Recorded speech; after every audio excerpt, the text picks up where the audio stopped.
ಕಾಂತಮ್ಮ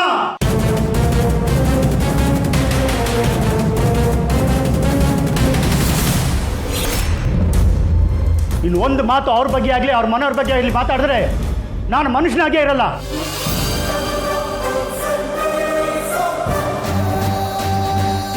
ಆ ಮನೆ ಬಗ್ಗೆ ಮಾತಾಡೋ ಯೋಗ್ಯತೆ ನಿಮ್ಗೇನ್ರಿ ಇದೆ?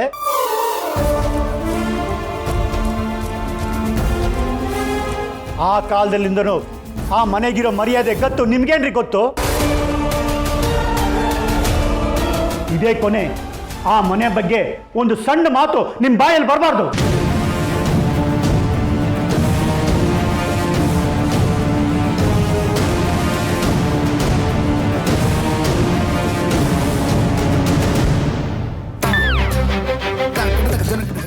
ಅಯ್ಯೋ ಅಯ್ಯೋ ಅಯ್ಯೋ, ನನ್ನ ಮೇಲೆ ಕೂಗಾಡ್ತೀರೇನ್ರಿ? ಈ ಮನೆಗೆ ಬಂದಿರೋ ಬೀಗ್ತಿ ನಾನು, ನನಗೆ ಈ ಥರ ಅವಮಾನ ಮಾಡ್ತೀರಾ? ನನಗೆ ಈಗ ನೋಡ್ಕೊಳ್ಳೋದು ನೀವೆಲ್ಲ ನೋಡ್ಕೋತೀನಿ, ನಿಮ್ಮನ್ನೆಲ್ಲ ಒಂದು ಕೈ ನೋಡ್ಕೋತೀನಿ ನಾನು.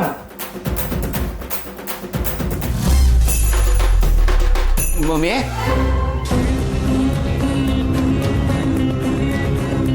ಮಗನ ಬಗ್ಗೆ ಅಷ್ಟೆಲ್ಲ ಮಾತಾಡ್ತಿದ್ರು ಬೇಡ ಅಂತ ಸುಮ್ಮನೆ ಇದ್ದವರು ಆ ಮನೆ ಬಗ್ಗೆ ಮಾತಾಡಿದ ತಕ್ಷಣ ಹೇಗೆ ಹೇಳ್ಬಿಟ್ರು?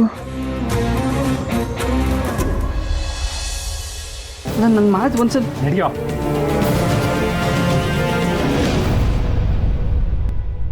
ಅಲ್ಲ, ಯಜಮಾನ್ರ ಹತ್ರ ಒಂದು ನಿಮಿಷ. ನಿನ್ನ ಮಾತು ಕೇಳೋಕ್ಕೆ ಅವ್ರಿಗೆ ಮನಸ್ಸಿಲ್ಲ ಅಂತ ಅವ್ರು ಹೇಳಿಲ್ವಾ? ಇವತ್ತು ಮನೆಯವ್ರನ್ನ ಬಿಟ್ಟು ಇನ್ಯಾರು ಇರೋ ಆಗಿಲ್ಲ, ಹೋಗ ಆಚೆ. ಒಂದೇ ಒಂದು ನಿಮಿಷ ಯಜಮಾನನ್ನ ಮಾತಾಡ್ಸ್ಕೊಂಡು ಹೋಗ್ಬಿಡ್ತೀನಿ. ಹೇಳಿದ ಅರ್ಥ ಆಗ್ತಿಲ್ವಾ ನಿನಗೆ? ಇವತ್ತು ಯಾವ ಕೆಲ್ಸದವರು ಅವ್ರ ಹತ್ರ ಹೋಗಕ್ಕಾಗಲ್ಲ. ನೀನು ಈ ಮನೆ ಕೆಲ್ಸದವನ್ ತಾನೆ, ನೀನ್ ಮಾತ್ರ ಹಾಗೆ ಒಳಗೋಗ್ಬಿಡ್ತೀಯಾ? ಹಾಗಲ್ಲ ಮೇಡಮ್, ವಂದನಾ ಮೇಡಮ್. ಯಾರಿಗೇನು ಹೇಳಿದ್ರು ಅಷ್ಟೇ. ನಿಂಗೆ ಇವತ್ತು ಈ ಮನೇಲಿ ಕೆಲಸ ಇಲ್ಲ. ಕೆಲ್ಸದವನು ಕೆಲ್ಸದವನ್ ಥರ ಇರೋ, ಮನೆಯವ್ರ ಥರ ಆಡಕ್ಕೆ ಬರ್ಬೇಡ. ವೀರು ನಿನ್ ಜೊತೆ 4 ಒಳ್ಳೆ ಮಾತಾಡ್ತಾನೆ ಅಂದ ಮಾತ್ರಕ್ಕೆ ಈ ಮನೇಲಿ ನಿನಗೆಲ್ಲ ಅಧಿಕಾರ ಇದೆ ಅನ್ಕೊಂಡ್ಬಿಟ್ಟಿದ್ಯಾ? ಏನು ಮಾಡೋದು ಮಾವಂಗೆ ತುಂಬಾ ದೊಡ್ಡ ಮನಸ್ಸು. ಅದಕ್ಕೆ ಸಾಕಿರೋ ನಾಯಿನೋ ಪಕ್ಕದಲ್ಲಿ ಕೂತ್ಕೊಂಡು ಊಟ ಹಾಕ್ತಿದ್ದಾರೆ. ಆದರೆ ಈ ನಾಯಿಗೆ ಬುದ್ಧಿ ಬೇಡವಾ? ತನ್ನ ಜಾಗ ಏನು, ತನ್ನ ಯೋಗ್ಯತೆ ಏನು ಅಂತ ಹೇಳಿದ ಅರ್ಥ ಆಯ್ತಾನೆ. ನಡಿಯೋ. ಏನೋ ಚಪ್ಲಿ ಹೋಗು.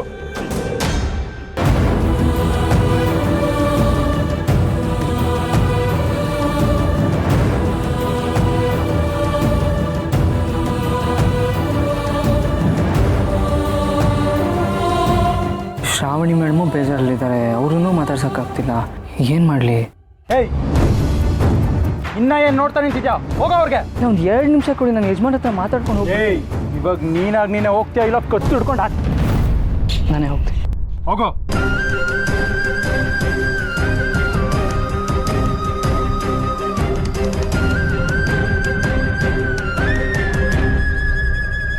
ಸುಬ್ಬು ತುನಿ ಕೇಳ್ದಾಗಿತ್ತಲ್ಲ, ಅವನೇನಾದ್ರೂ ಇಲ್ಲಿಗೆ ಬಂದಿದ್ನಾ? ನಾನು ಅವನ್ನ ಕರೆದೇ ಇಲ್ವಲ್ಲ. ಅವ್ನು ಬಂದಿದ್ರೆ ಆದರೂ ಅವನ ಜೊತೆ ಮಾತಾಡಿ ಸ್ವಲ್ಪ ಸಮಾಧಾನ ತಂದ್ಕೋಬೋದಾಗಿತ್ತು.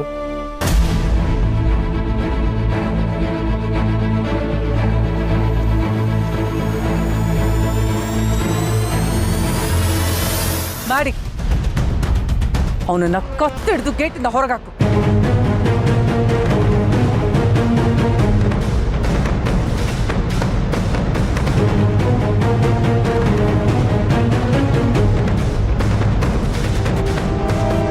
ಅಲ್ಲೇ ನೋಡ್ತೀಯೋ?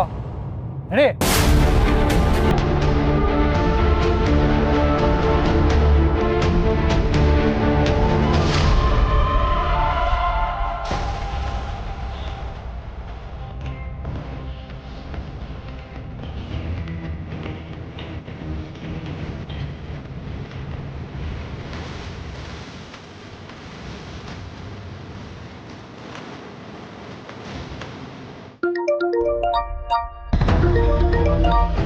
ಯಜಮಾನ್ರೆ, ಎಲ್ಲಿದೆಯಾ ಸುಬ್ಬು?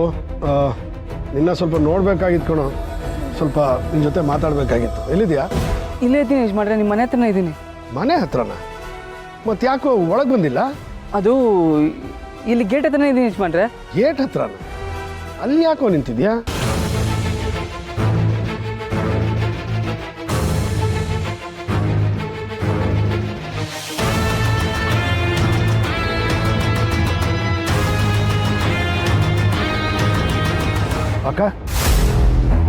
ಸುಬ್ಬು ಯಾಕೆ ಅಲ್ಲಿದ್ದಾನೆ? ಅಲ್ಲ ವೀರು, ನೀನೇ ಹೇಳಿದೆ ಅಲ್ವಾ ನಿನ್ಗೆ ಯಾವ ಡಿಸ್ಟರ್ಬೆನ್ಸು ಬೇಡ ಅಂತ, ಅದಕ್ಕೆ ಅವನನ್ನು ಕಳಿಸ್ಬಿಟ್ಟೆ. ಹಾಗಿದ್ರೆ ಮನೆಗೆ ಬಂದಿದ್ದು ಅವನೇನಾ? ಹಾಂ, ಮಾವ, ಯು ಡೋಂಟ್ ವರಿ, ಅವನ್ನ ಮನೆಯಿಂದ ಆಚೆ ಹಾಕಾಯ್ತು, ನಿಮ್ಗೇನು ತೊಂದರೆ ಆಗಲ್ಲ. ಮನೆಯಿಂದ ಆಚೆ ಹಾಕಿದ್ಯಾ? ಏನು ಅನ್ಕೊಂಡಿದ್ದೆ ನೀನು ಅವನ್ನ? ಮಾವ, ಅದು ನಿಮಗೆ ತೊಂದರೆ ಆಗಬಾರ್ದು ಅಂತ. ಹಾಗಿದ್ರೆ ನೀನು ಮನೆಯಿಂದ ಆಚೆ ಹೋಗ್ತೀಯಾ? ಇಲ್ಲ ತಾನೆ? ನೀನು ಮನೇಲಿ ಇರ್ತೀಯ ಅಂದಮೇಲೆ ಅವನು ಇರ್ಬೇಕು. ನೀನು ಮನೆಯವನು ಅಂದಮೇಲೆ ಅವನು ಮನೆಯವನೇ. ಸುಬ್ಬು, ಸುಬ್ಬು, ಯಜಮಾನ್ರೆ,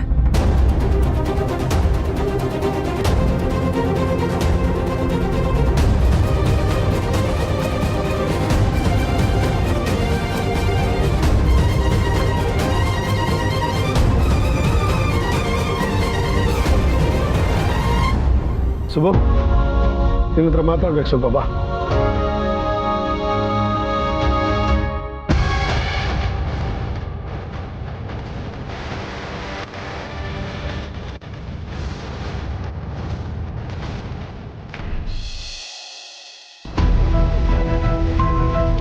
ನೋಡು, ಇನ್ನು ಮುಂದೆ ಈ ರೀತಿ ನಾನು ನಿನ್ನ ಮೀಟ್ ಮಾಡೋಕ್ಕಾಗಲ್ಲ. ಏನು ಮೀಟ್ ಮಾಡೋಕ್ಕಾಗಲ್ವಾ? ಏನು ಹೇಳ್ತಾ ಇದೆಯಾ? ಅಲ್ಲ, ನಿಮ್ಮ ಅಣ್ಣ ಏನಾದರೂ ಮನೇಲಿ ಹೇಳಿದ್ರಾ ಅಥವಾ ನಿಮ್ಮ ಮನೇಲಿ ಯಾರಾದ್ರು ಬೈದ್ರಾ? ಇಲ್ಲ, ಅಣ್ಣ ಯಾರಿಗೂ ಏನೂ ಹೇಳಿಲ್ಲ, ಆದರೆ ತುಂಬ ಬೇಜಾರಾಗಿದ್ದಾನೆ. ಬೆಳಿಗ್ಗೆ ತಾನೇ ನನ್ನ ಜೊತೆ ಮಾತಾಡ್ದ. ಹೌದಾ? ಏನು ಹೇಳಿದ್ರು?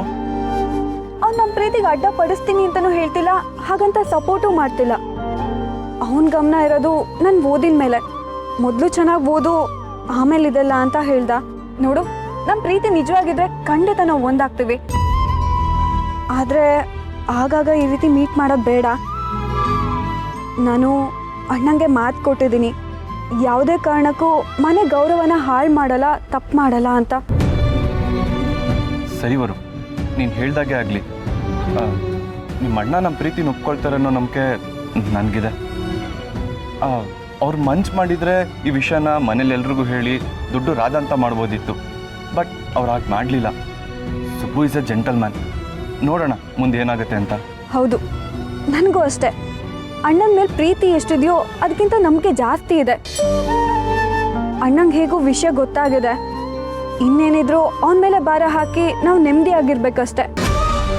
ಸರಿ ಸರಿ, ನಾನು ಇಲ್ಲಿ ತುಂಬ ಹೊತ್ತು ನಿಲ್ಲಕ್ಕಾಗಲ್ಲ. ಬಾಯ್.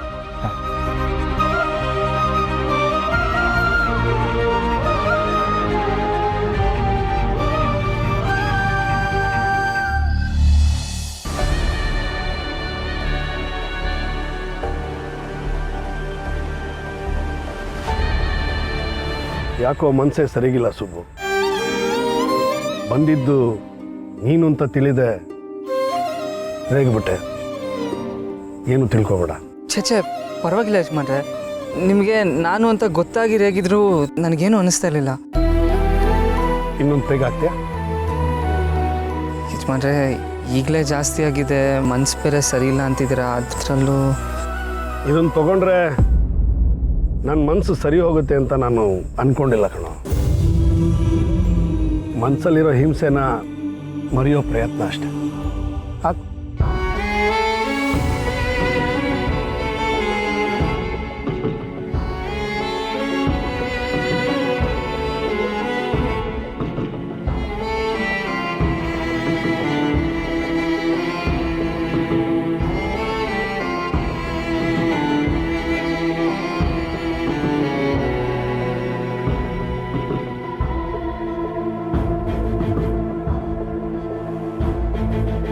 Thank you.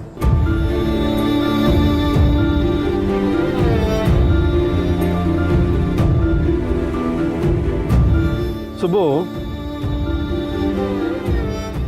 ಮನುಷ್ಯನ ಕೆಟ್ಟ ನೆನಪುಗಳು ಒಂಥರ ಬೂದಿ ಮುಚ್ಚಿದ ಕೆಂಡ ಇದ್ದ ಹಾಗೆ. ಅದು ಆರು ಹೋಗೋದು ಇಲ್ಲ, ಒಟ್ಟಿಗೆ ಹೊತ್ತು ಉರಿಯೋದು ಇಲ್ಲ. ಅದು ಹೊರಗಿನ ಪ್ರಪಂಚಕ್ಕೆ ಕಾಣಲ್ಲ, ನಮ್ಮೊಳಗೆ ಇದ್ದು ಇದ್ದು ನಮ್ಮ ನೆಮ್ಮದಿನ ಸುಟ್ಟಾಕ್ಬಿಡುತ್ತೆ. ಮನಸ್ಸಿನ ಗಾಯ ಅಷ್ಟು ಸುಲಭವಾಗಿ ವಾಸಿ ಆಗಲ್ಲ ಕಣೋ. ಅದರಲ್ಲೂ ನಂಬಿಕೆ ದ್ರೋಹ ಇದೆ ನೋಡು, ಅದು ನಮ್ಮನ್ನು ಹೇಗೆ ನರಳಿಸುತ್ತೆ ಅಂತ ನಿನಗೆ ಗೊತ್ತಿಲ್ಲ. ಯಜಮಾನ್ರೆ, ಶ್ರಾವಣಿ ಮೇಡಮ್ ಗೊತ್ತಿಲ್ಲದೇನೆ ಎಲ್ಲ ಗೊತ್ತಿದ್ದು ಏನು ಹೇಳೋಕ್ಕಾಗದೆ ಒದ್ದಾಡೋದಕ್ಕಿಂತ ಗೊತ್ತಿಲ್ಲದಿರೋದೇ ಒಳ್ಳೇದು. ಈ ತ್ರಿಶಂಕು ನರಕ ಯಾರಿಗೂ ಬೇಡ ಕಣ. ಪ್ರೀತಿ ಅನ್ನೋ ಹೆಸರಲ್ಲಿ ಬೇರೆ ಬೇರೆ ಥರ ಹತ್ರ ಆಗಕ್ಕೆ ಪ್ರಯತ್ನ ಪಡೋರು ಅವ್ರ ಜೊತೆಗೆ ನೆನಪು ಅನ್ನೋ ವಿಷಾನೂ ತರ್ತಾರೆ ಅಂತ ಅವ್ರಿಗೆ ತಿಳಿಯೋದೇ ಇಲ್ಲ. ಶ್ರಾವಣಿ ಮೇಡಮ್ ತೋರಿಸೋ ಪ್ರೀತಿ ಯಜಮಾನ್ರು ಮರಿಬೇಕು ಅನ್ನೋದನ್ನೆಲ್ಲ ನೆನಪು ಮಾಡ್ತಾ ಇದೆಯಲ್ಲ, ಆದರೆ ಅಂಥ ಕೆಟ್ಟ ನೆನಪುಗಳು ಯಜಮಾನ್ರ ಜೀವನದಲ್ಲಿ ಏನಿರಕ್ಕೆ ಸಾಧ್ಯ? ಇದಕ್ಕೆಲ್ಲ ಕೊನೆನೇ ಇಲ್ವಾ? ಇದೆಲ್ಲ ಯಾವಾಗ ಮುಗಿಯುತ್ತೆ ಸುಬ್ಬು? ಹಣ, ಅಧಿಕಾರ, ಅಂತಸ್ತು ಎಲ್ಲ ಇದೆ, ಆದರೆ ಮನುಷ್ಯರಿಗೆ ನೆಮ್ಮದಿ ಇಲ್ಲ ಅಂದರೆ ಬದುಕು ಬರಡು ಭೂಮಿಗೆ ಸಮ ಆಗ್ಬಿಡುತ್ತೆ. ಯಜಮಾನ್ರೆ, ನೀವು ತುಂಬ ತಿಳ್ಕೊಂಡವರು. ನಿಮಗೆ ಏನು ಹೇಳೋಷ್ಟು ದೊಡ್ಡವನು ನಾನಲ್ಲ. ಆದರೂ ನೀವು ತಪ್ಪು ತಿಳ್ಕೊಳ್ಳಿಲ್ಲ ಅಂದರೆ ಒಂದು ಮಾತು ಹೇಳಲ್ಲ. ಯಜಮಾನ್ರೆ, ಒಬ್ಬ ಋಷಿ ನೆಮ್ಮದಿ ಬೇಕು ಅಂತ ತಪಸ್ ಮಾಡ್ತಾ ಇದ್ನಂತೆ. ಆಗ ದೇವ್ರ ಪ್ರತ್ಯಕ್ಷ ಆಗಿ, ನಿನಗೆ ನೆಮ್ಮದಿ ಬೇಕು ಅಂದರೆ ಮಾವಿನ ಹಣ್ಣಿನಾಗಲಿ ಅಥವಾ ಮಾವು ಅನ್ನೋ ಪದನೇ ಆಗಲಿ ನೆನಪೇ ಮಾಡ್ಕೋಬಾರ್ದು ಅಂತ ಹೇಳಿದ್ನಂತೆ. ಅಲ್ಲಿವರೆಗೂ ಆ ಋಷಿ ನೆನಪೇ ಇಲ್ದಿದ್ದ ಮಾವಿನ ಹಣ್ಣನ್ನು ಮರಿಬೇಕು ಅನ್ನೋ ಪ್ರಯತ್ನದಲ್ಲಿ ಮತ್ತೆ ಮತ್ತೆ ನೆನಪು ಮಾಡ್ಕೋತಾ ಇದ್ನಂತೆ. ನಾವೇನಾದರೂ ಮರಿಬೇಕು ಅಂದರೆ ನಮ್ಮ ಗಮನ ಬೇರೆ ಕಡೆ ಹೋಗಬೇಕೆ ಹೊರತು ಮರಿಬೇಕು ಅನ್ನೋ ಪ್ರಯತ್ನದಲ್ಲಿ ಅಲ್ಲ ಅಲ್ವಾ ಯಜಮಾನ್ರೆ? ನೀನು ಹೇಳೋದು ಸರಿ ಸುಬ್ಬು. ಮರಿಬೇಕು ಅಂದ್ಕೊಂಡಷ್ಟು ಮನಸ್ಸನ್ನು ಕೊರಿಯೋದೇ ನೆನಪಿನ ಕೆಲಸ. ಕಾಲನೇ ಎಲ್ಲ ಮರ್ಸುತ್ತೆ ಯಜಮಾನ್ರೆ. ನಾವು ಕಾಲಕ್ಕೆ ತಕ್ಕಾಗಿ ಹೊಂದ್ಕೋಬೇಕು ಅಷ್ಟೇ.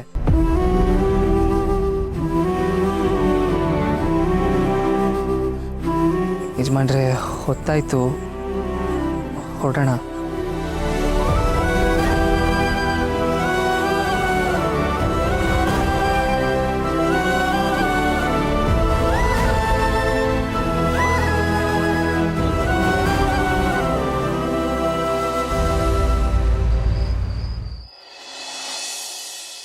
ಶ್ರಾವಣಿ, ಒಂದು ಸ್ವಲ್ಪ ತಿನ್ನಮ್ಮ.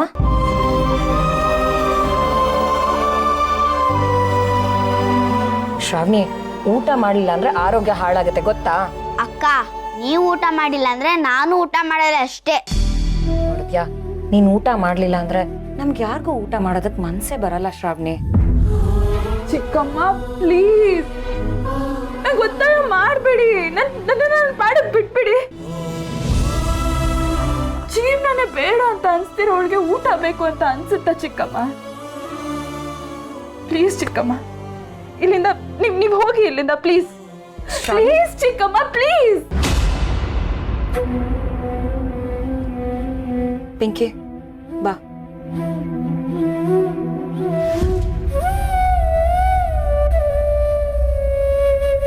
ಚಿಕ್ಕಮ್ಮ ಹೋಗ್ತಾ ಲೈಟ್ ಆಫ್ ಮಾಡಿಬಿಡಿ. ಬೆಳಕು ಕಣ್ಣಿಗೆ ಚುಚ್ತಾ ಇದೆ. ಮನ್ಸಲ್ಲಿರೋ ಕತ್ಲೆ ನೋಡಿ ಹಂಗಿಸ್ತಾ ಇದೆ.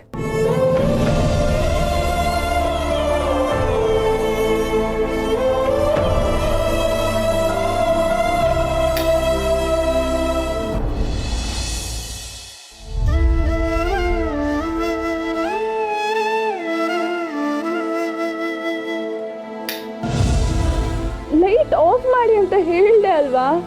ನನ್ನ ಪಾಡಿಗೆ ಬಿಟ್ಬಿಡಿ. ಹಾಗೆಲ್ಲ ಬಿಡಕ್ಕಾಗಲ್ಲ ಮೇಡಮ್.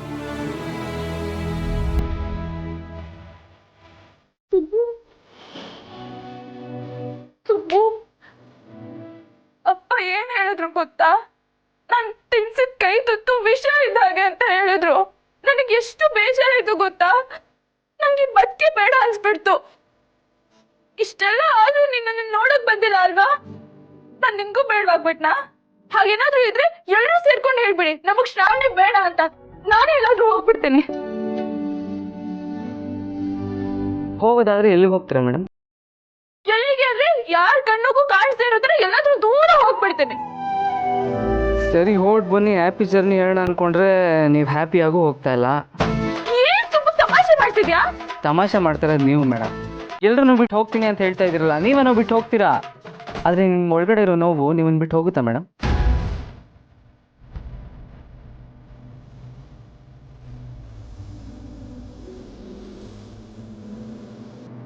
ಹೌದಲ್ವಾ? ಇದ್ರ ಬಗ್ಗೆ ಯೋಚನೆ ಮಾಡಲಿಲ್ಲ ಸುಬ್ಬು. ಯೋಚನೆ ಮಾಡಬೇಕು ಮೇಡಮ್. ಹೌದು, ಅಷ್ಟಕ್ಕೂ ನೀವು ಯಾಕೆ ಇಷ್ಟೊಂದು ಅಳ್ತಾ ಇದ್ದೀರಾ? ಅಂಥ ಕಷ್ಟ ಏನು ಬಂದಿದೆ ನಿಮಗೆ? ಅಪ್ಪ ಹೊಗಳಿದ್ರೆ ಮಾತ್ರ ಪ್ರೀತಿ ಇದೆ, ಬೈದ್ರೆ ಪ್ರೀತಿನೇ ಇಲ್ಲ ಅಂತಲ್ಲ ಮೇಡಮ್. ನೀವು ಅಳ್ತಿದ್ದೀರಾ ಅಂತ ಕೇಳಿ ಏನಾಯಿತು ಅಂತ ಓಡ್ ಬಂದೆ, ನೋಡಿದ್ರೆ ಏನೂ ಆಗಿಲ್ಲ. ಆದ್ರೆ ನನಗಾಗಿರೋ ನೋವು ನೋವೇ ಅಲ್ವಾ?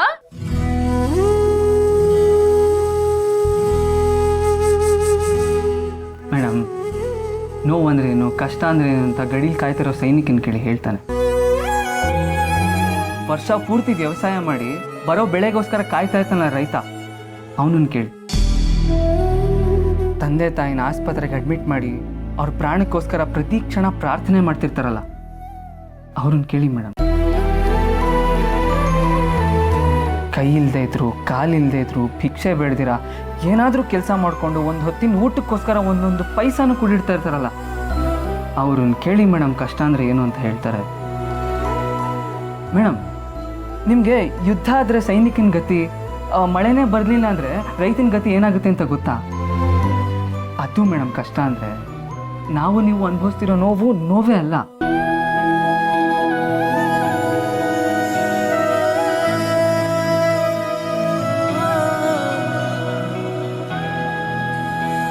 ಅದು ಬಿಟ್ಟು ಲಿಪ್ಸ್ಟಿಕ್ ಕಳೆದೋಯ್ತು, ಜೀವನನೇ ಮುಗ್ದೋಯ್ತು, ಸೊಳ್ಳೆ ಕಚ್ಬಿಡ್ತು, ತಡ್ಕೊಳಕ್ಕಾಗ್ದಿರೋಷ್ಟು ನೋವಾಯ್ತು, ಅಪ್ಪ ಬೈದ್ಬಿಟ್ರು ಬದುಕೇ ಬೇಡ ಅನ್ಸ್ಬಿಡ್ತು.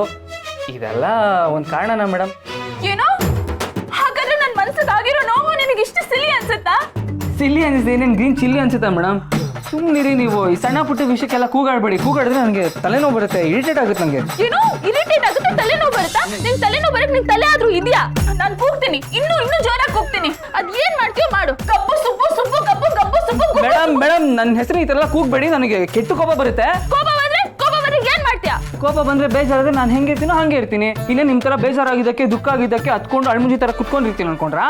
ಏಯ್ ಸುಬ್ಬು, ಜಾಸ್ತಿ ಆಯ್ತು ನಿಂದು. ನನ್ನನ್ನ ಅಳುಮುಚ್ಚಿ ಅಂತ ಹೇಳ್ತಿದ್ಯಾ ನೀನು? ನಿನ್ನಂತೂ ಮುಂದೆ ಹತ್ರ ಬೆಲೆನೇ ಇಲ್ಲ ಅಂತ ಗೊತ್ತಾದ್ಮೇಲೆ ನಾನು ಯಾಕೆ ಅಳ್ಬೇಕು? ಅಳ್ತಿಲ್ಲ ಅಂದ್ಮೇಲೆ ಊಟ ಬಿಟ್ಕೊಂಡು ಕೂತಿದ್ದೀರಲ್ಲ, ಇದಕ್ಕೆ ಅಳ್ಮುಂಜಿ ಅಂತ ಇನ್ನೇನು ಅನ್ಬೇಕು? ಅಳ್ಮುಂಜಿ ಊಟ ಬಿಡದ? ನಾನು ಯಾಕೆ ಊಟ ಬಿಡ್ಲಿ? ನಾನು ಊಟ ಬಿಡಲ್ಲ.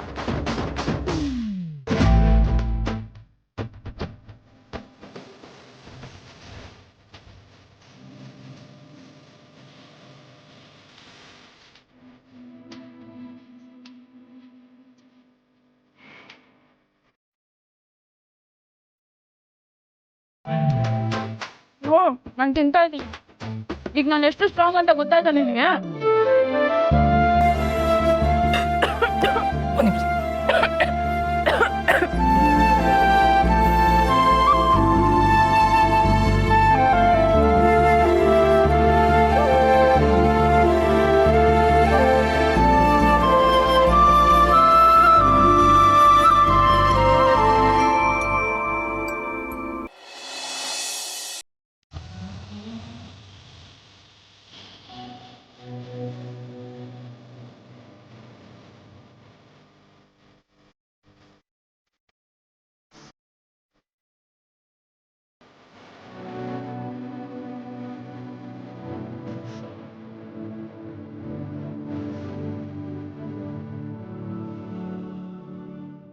ಹೀಗೇನು ಹೇಳ್ತೀಯಾ?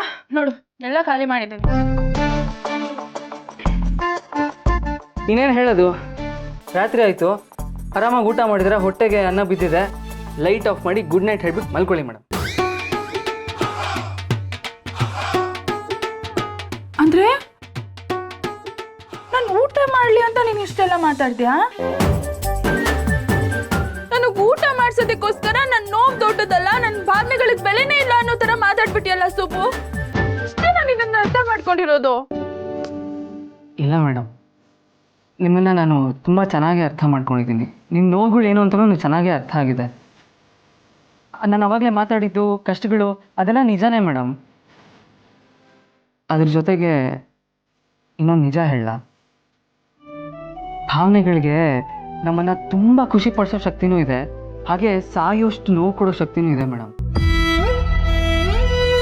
ಮನುಷ್ಯ ಗಡೀಲಿ ಶತ್ರುಗಳ ಜೊತೆ ಹೋರಾಡಬಹುದು, ಆದರೆ ನಮ್ಮ ಒಳಗೆ ಎತ್ಕೊಂಡು ನಮ್ಮನ್ನೇ ಕೊಲ್ಲುವಂಥ ಭಾವನೆಗಳಿರುತ್ತಲ್ಲ, ಅದ್ರ ಜೊತೆ ಹೋರಾಡೋದಕ್ಕಾಗೋದೇ ಇಲ್ಲ ಮೇಡಮ್. ನಿಮ್ಮ ನೋವಿಗೆ ಸಮಾಧಾನ ಮಾಡೋಷ್ಟು ದೊಡ್ಡವನಲ್ಲ ಮೇಡಮ್ ನಾನು, ಆದರೆ ಅದನ್ನು ಮರೆಸೋವಂಥ ಪ್ರಯತ್ನ ಮಾಡಿದ್ದೀನಿ ಅಷ್ಟೇ ನಾನು. ಯೋಚನೆ ಮಾಡಬೇಡಿ ಮೇಡಮ್, ಕಾಲನೇ ಎಲ್ಲೋದಕ್ಕೆ ಉತ್ತರ ಕೊಡುತ್ತೆ. ನಿನ್ನೆ ಖುಷಿಯಾಗಿದ್ರಿ, ಇವತ್ತು ಅಳ್ತಾ ಇದ್ದೀರಾ, ಇವತ್ತು ಅಳ್ತಾ ಇದ್ದೀರಾ, ನಾಳೆ ಖುಷಿಯಾಗಿರೋಕ್ಕಾಗಲ್ವಾ? ನಾಳೆನೂ ನಂಬಿಕೆನೇ ಮೇಡಮ್, ನಾವೆಲ್ಲ ಇವತ್ತು ಜೀವನ ಮಾಡ್ತಾ ಇರೋದಕ್ಕೆ ಕಾರಣ. ಸರಿ ಮೇಡಮ್, ನೀವು ಇವಾಗ ನೆಮ್ಮದಿಯಾಗಿ ಮಲ್ಕೊಳ್ಳಿ, ಮತ್ತೆ ನಾಳೆ ಮಾತಾಡೋಣ.